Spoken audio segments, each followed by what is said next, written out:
भारत माता की, भारत माता की।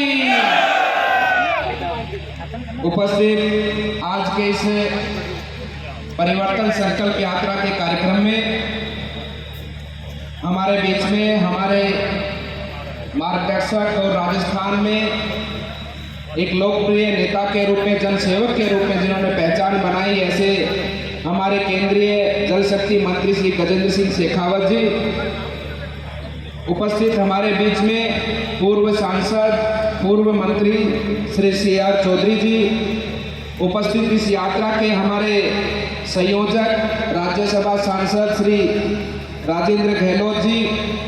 उपस्थित इस यात्रा के सह संयोजक श्री जोगेश्वर गर्ग जी, जो कि विधायक हमारे जालोर से, श्रीमती ज्योति मिर्धा जी उपस्थित हैं, श्री जगवीर जी थापड़ साहब जो कि हमारे महामंत्री जी उपस्थित हैं, श्री गजेंद्र सिंह जी ऑडिट साहब जो कि हमारे जिला अध्यक्ष जी हैं, ओम प्रकाश मोदी जी जो कि पूर्व जिला अध्यक्ष जी हैं, और अशोक सैनी जी जो कि हमारे प्रदेश मंत्री जी यहाँ पर उपस्थित हैं, और मंचासीन सभी हमारे भारतीय जनता पार्टी के हमारे कार्यकर्तागण, सामने विराजमान हमारे इस क्षेत्र के सभी मतदाता बंधु, हमारे कार्यकर्ता, बुजुर्ग, युवा साथियों, ये हमारा परम सौभाग्य कि आज हम सबको आपके दर्शन करने का सौभाग्य मिला। मैं सबसे पहले तो आपकी पवित्र आत्मा को प्रणाम करता हूँ, आपका अभिनंदन करता हूँ कि आप इतनी बारिश होने के बाद भी इतनी बड़ी संख्या में यहाँ पर उपस्थित हैं और आप सब ने हमको दर्शन करने का सौभाग्य दिया। बंधुओं, हम सब लोग आपके बीच में यहाँ पर परिवर्तन संकल्प यात्रा लेकर आए हैं। परिवर्तन संकल्प, परिवर्तन वर्तमान परिस्थिति का, और संकल्प हमारा जो भारतीय जनता पार्टी के कार्यकर्ताओं का माननीय प्रधानमंत्री जी का लेकर आपके बीच में पहुंचे हैं। ये परिवर्तन राजस्थान में हम करेंगे। इस राजस्थान के हमारे प्रदेश के अंदर जो ये वर्तमान में सरकार बैठी है, इस सरकार ने जो राजस्थान के मान सम्मान को गिराने का जो कार्य किया है, ज़्यादा विषय तो माननीय मंत्री जी रखेंगे, लेकिन बहुत ही दुर्भाग्य की स्थिति है आज राजस्थान में। हम सब राजस्थान वासियों का दुर्भाग्य है कि आज़ादी के बाद में ऐसी सरकार राजस्थान में बनी जो कांग्रेस के रूप में, इस सरकार ने क्या क्या कुछ नहीं किया राजस्थान के मान सम्मान को गिराने के लिए। महत्वाकांक्षा कुर्सी की, और उस कुर्सी की महत्वाकांक्षा के अंदर राजस्थान की जनता को जिस प्रकार से दुखों का सामना करना पड़ा। अरे ठीक है, विकास नहीं हुआ तो चलेगा, ठीक है, विकास नहीं हुआ तो चलेगा, लेकिन इस प्रकार की परिस्थिति राजस्थान में आज सरेआम गुंडागर्दी, लोग कहते हैं कि बदमाश या गुंडों को सरकारों का संरक्षण होता है। ये पहली बार देश में सुनने को मिला है कि इसमें गुंडों का संरक्षण सरकार को मिला है। पूरे गुंडे मिलकर, बवाली बदमाश मिलकर इस सरकार को चला रहे हैं। हर तरफ लूट मची है। विकास नहीं हुआ तो चलेगा, लेकिन इस प्रकार से चलेगा क्या कि राजस्थान में तुष्टीकरण की राजनीति को जिस प्रकार से इस पौने 5 वर्षों में बढ़ावा दिया गया। राजस्थान शांति प्रिय प्रदेश है। यहाँ पर कोई जाति, कोई धर्म, हर व्यक्ति अपने आप में सब भाई बंधु मिलकर रहते हैं, लेकिन अपने इस प्रदेश के अंदर इन पिछले पौने 5 वर्षों में ये हमें बताने का कार्य इस कांग्रेस के लोगों ने किया कि आज तुम्हारी राम की यात्रा है, आज तुम्हारी हनुमान जयंती की यात्रा है, तो आप यात्रा नहीं निकाल सकते क्योंकि हमने धारा 144 लगाई है। कोई भी धार्मिक यात्रा राजस्थान में नहीं निकलेगी। ये कांग्रेस ने हमें बताने का काम किया है।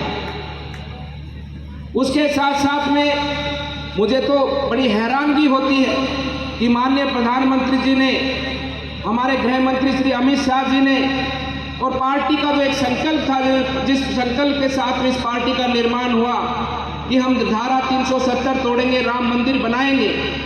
हमें पहले सुनकर बड़ा दुख होता था कि जम्मू कश्मीर में सेना के ऊपर पत्थरबाजी होती है, लेकिन उससे भी बड़ा दुर्भाग्य आज हम सबको राजस्थान में देखने को मिला कि राजस्थान में भी धार्मिक यात्राओं के ऊपर पत्थरबाजी होती है।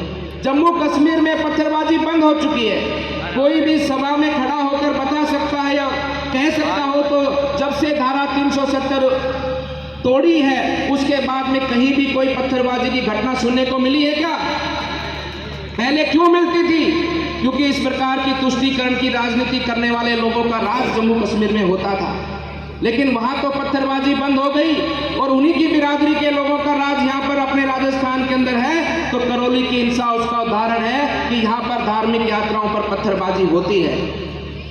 ये हमें कभी सुनने को नहीं मिला राजस्थान के अंदर कि ऐसी दुष्ट मानसिकता के लोग जो शांति को पसंद नहीं करते हैं, समाज की अखंडता और एकता को पसंद नहीं करते हैं, वो लोग हमारे उदयपुर के अंदर कन्हैया का गर्दन काटकर उसकी निर्मम हत्या कर देते हैं। ये कभी सुना राजस्थान में? अरे विकास नहीं हुआ तो चलेगा, लेकिन एक 13 साल की बच्ची के साथ में बलात्कार और इतना घिनौने रूप से हम लोगों ने जिस प्रकार से उस घटना को अंजाम दिया, बच्ची को जिस प्रकार से उन्होंने बलात्कार कर उसको जलाया, उसको काटा, इतनी निर्मम हत्या सुनकर आंसू आ जाते हैं आंखों में कि हमारी माताएं बहनें आज राजस्थान में सुरक्षित नहीं है। और राजस्थान का नाम है तो किस काम में? राजस्थान का नाम महाराणा प्रताप से जुड़ा जाता है, पृथ्वीराज चौहान से जुड़ा जाता है, लेकिन आज वर्तमान इस कांग्रेस सरकार ने राजस्थान का नाम जोड़ा है तो महिला उत्पीड़न में, बलात्कार में नंबर 1 राजस्थान। इस बात का परिवर्तन हम सब आपके बीच में लेकर आए हैं। भ्रष्टाचार का तो कोई हाल ही नहीं है। जल जीवन का सब विषय के बारे में माननीय मंत्री जी हम सबको बताएंगे। पुण्य का काम, पानी पिलाना पुण्य का काम। हमारे गुरुजनों ने, हमारे गुरुओं ने हमें सिखाया है कि धर्म करो, पानी पिलाओ, पशु पक्षी को पिलाओ, मानव जाति को पिलाओ। हम प्याऊ लगाते हैं, लेकिन ये राजस्थान सरकार ने पानी के अंदर भी भ्रष्टाचार कर और आपके घर में पानी नहीं पहुंचे उसमें भ्रष्टाचार भी किया और उसमें उस कार्य को अवरुद्ध भी किया। उसके साथ साथ में कितना बड़ा अधर्म करने का इन लोगों ने काम किया है। इन सब बातों को हमें संज्ञान में रखना होगा। ये वर्तमान चुनाव जो आने वाला समय चुनाव का है, ये चुनाव कोई जाति बिरादरी का नहीं है कि मेरी जाति का कैंडिडेट है तो मैं उसको वोट दूंगा, मेरी पसंद का कैंडिडेट है तो मैं उसको वोट दूंगा। ये चुनाव हमारे राजस्थान के भविष्य का है, ये राजस्थान के आगे ले जाने का चुनाव है। इसलिए बंधुओं मैं आपसे निवेदन करने आया हूं, हमारी भावना में, हमारे उद्देश्य में केवल और केवल आपकी सेवा करना है। यही संकल्प हमने लिया है और इसी संकल्प को लेकर हम आपके बीच में पहुंचे हैं। हम यहाँ पर कोई राजनीति के अंदर राजगद्दी पर या MP MLA बनने नहीं आए हैं, हम अपने लोगों की सेवा करने आए हैं। और मैं तो स्पष्ट शब्दों में कहना चाहता हूँ, जो समाज की सेवा करना चाहता है, जो देश और अपनी संस्कृति की सेवा करना चाहता है, उसके लिए राजनीति से बड़ा मंच कोई नहीं हो सकता। मैं तो राजनीति नहीं कहता, इसको सेवा नीति कहता हूँ। ये तो सबसे बड़ी सेवा है और सबसे बड़ा मंच है सेवा करने का। उस भाव से हमारा कार्यकर्ता तैयार होता है और उस कार्यकर्ता के रोम रोम में अपने लोगों की सेवा करना, अपने देश, अपने प्रदेश को आगे बढ़ाना, इसके अलावा कुछ नहीं। इसलिए मैं कहना चाहता हूं कि माननीय प्रधानमंत्री जी के नेतृत्व में ऐसा व्यक्ति आज हमें मिला है। इस व्यक्ति ने जो संदेश आज देश को दिया है, जो देश के लोगों के साथ में आह्वान किया है कि आओ मिलकर साथ चलें, अपने इस देश को, अपने इस प्रदेश को, अपने इस पूरे देश को एक संपन्न राष्ट्र बनाएं। वो समय याद करो जब भगत सिंह ने, वो समय याद करो जब सुभाष चंद्र बोस ने क्या कहा था कि तुम मुझे खून दो और मैं तुम्हें आज़ादी दूंगा। याद है ना वो बातें? बोला ना।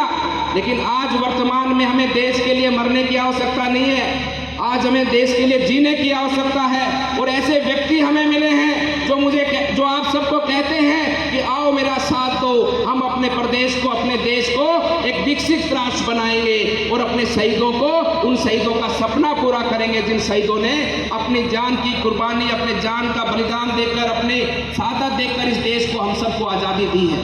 ये हमारा धर्म बनता है कि नहीं बनता? क्योंकि वो आज़ादी हमारी उन वीरों ने दी है। इसलिए इस चुनाव को जाति पाति धर्म में नहीं बांटना।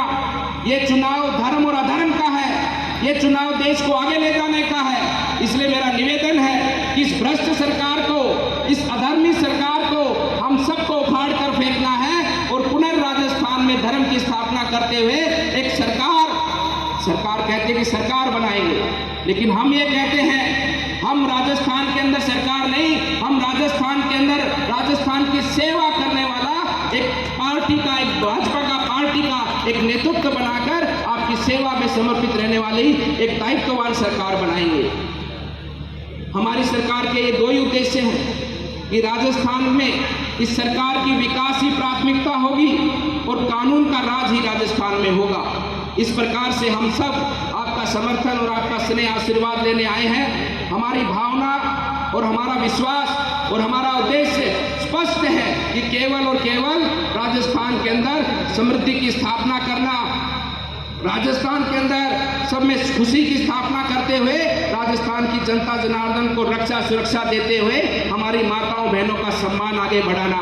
इस प्रकार से इस विश्वास के साथ में हम सब आपसे आशीर्वाद लेकर आगे बढ़ेंगे और पुनः राजस्थान के अंदर एक अच्छी व्यवस्था के साथ में अपने देश के साथ में आगे बढ़ते हुए राजस्थान को हम सब लोग मिलकर आगे बढ़ाएंगे और अपने प्रदेश के अंदर फिर से खुशहाली हो, हमारे प्रदेश के अंदर माताओं बहनों का सम्मान बढ़े और हमारे प्रदेश के अंदर किसान युवा साथियों को सबको उनका अधिकार मिले। इस प्रकार से हम सबको इस चुनाव के अंदर काम करना है। मेरा पुनः निवेदन है बंधुओं, इस चुनाव में बहुत बड़ी भूमिका आप सबकी है। अपनी भूमिका का निर्वाह करो, अपने धर्म का पालन करो, क्योंकि देश के प्रति सबसे बड़ी भूमिका है तो देश की जनता की है, आप सबकी है। फिर नहीं कहना कि वहां पर उदयपुर के अंदर कन्हैया की गर्दन कलम हो गई, फिर नहीं कहना कि हमारी माता बहन को निर्वस्त्र कर सरेआम बाजार में घुमाया जाता है, फिर मत कहना कि जोधपुर के अंदर हमारे शहीदों का अपमान किया और साथ ही साथ में हमारी धर्म ध्वजाओं को, हमारी धार्मिक, हमारे भगवा ध्वज को इन लोगों ने पैरों पर कुचलने का काम किया है। इसलिए बंधुओं, आपका निर्णय होना चाहिए आने वाले समय के अंदर राजस्थान किस दिशा में जाएगा ये आपको तय करना है। हम तो अपनी इस बात की आप सबको आश्वासन और एक गारंटी दे सकते हैं कि हमारा ध्येय केवल आपकी सेवा करना है और अपने प्रदेश को आगे बढ़ाना है। मीडिया के बंधु भी सुन रहे हैं, मैं आप सबसे ये भी कहना चाहता हूँ, गुंडे मवाली बदमाशों से ये जितने भी गैंगस्टर आज राजस्थान में घूमते फिर रहे हैं, जो सरेआम फिरौती मांगते, कल की घटना मेरे अलवर के अंदर, माननीय मंत्री जी, कल मेरे अलवर के अंदर ये 10वीं घटना है जो दिन दहाड़े बैंक लूट लिया गया है। ऐसी घटनाएं राजस्थान में सुनने को मिलती थी क्या? सरेआम व्यापारियों से फिरौती मांगी जाती है। आज इन गैंगस्टरों के अंदर, गुंडे बनवालियों के अंदर राजस्थान में आपस में जिस प्रकार का एक गैंगवार का प्रचलन बढ़ा है कि यहाँ पर राजस्थान में फिरौती कौन मांगेगा, यहाँ राजस्थान में मेरा राज होगा तेरा राज नहीं, इस प्रकार की स्थिति राजस्थान में कभी नहीं रही। इसलिए सुन लें वो कान खोलकर, ये भ्रष्टाचारी कांग्रेस के लोग भी सुन लें और साथ ही साथ में ये जितने भी माफिया लोग हैं ये भी सुन लें कि राजस्थान में अब तुम्हारी जगह नहीं है। समय से अपना राशन कार्ड, क्योंकि कांग्रेस की सरकार है तो कर्नाटक में है और कांग्रेस की जैसी विचारधारा की सरकार है तो बंगाल में है, अपना राशन कार्ड समय से बंगाल कर्नाटक का बनवा लो।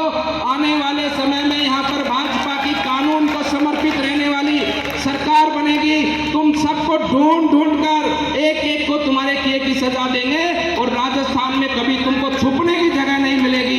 इस प्रकार की सेवा को समर्पित रहने वाली सरकार, आपके चरणों में समर्पित होने वाली सरकार, ये भाजपा सरकार आने वाली है और आप सबको आगे बढ़ाने वाली है। इसी बात का विश्वास आप सबके बीच में हम देने आए हैं और आप सबका स्नेह और आशीर्वाद हम लेने आए हैं कि हम सबको अवसर दें और माननीय प्रधानमंत्री जी का जो उद्देश्य है देश की सेवा करना और देश को आगे बढ़ाना, उन सब मिलकर हमारे भाई बंधु उनका साथ दें, ताकि आने वाले समृद्ध काल के अंदर जब 100 वर्ष का हमारा देश आज़ादी का पर्व मनाए तो हमारे घर के, हमारे परिवार, हमारे गांव के अंदर हर जगह खुशहाली हो। इस प्रकार से हम सबको अपने देश के लिए कार्य करना है।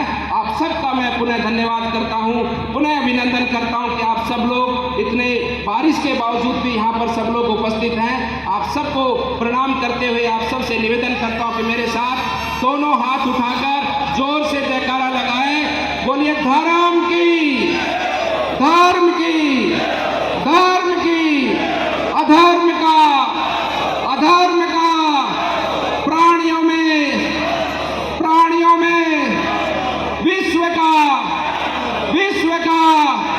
आप सबका अभिनंदन, आप सबका मंगल। आज का अंतिम कार्यक्रम है। हमारा देश देवी देवताओं का देश है, ऋषि मुनियों का देश है। उन सभी ऋषि मुनि और गुरुजनों का आशीर्वाद देते हुए मैं अपनी वाणी को विराम देता हूँ। सर्वे भवन्तु सुखिनः, सर्वे सन्तु निरामया, सर्वे भद्राणि पश्यन्तु मा कस्य दुःख भाग् भवे।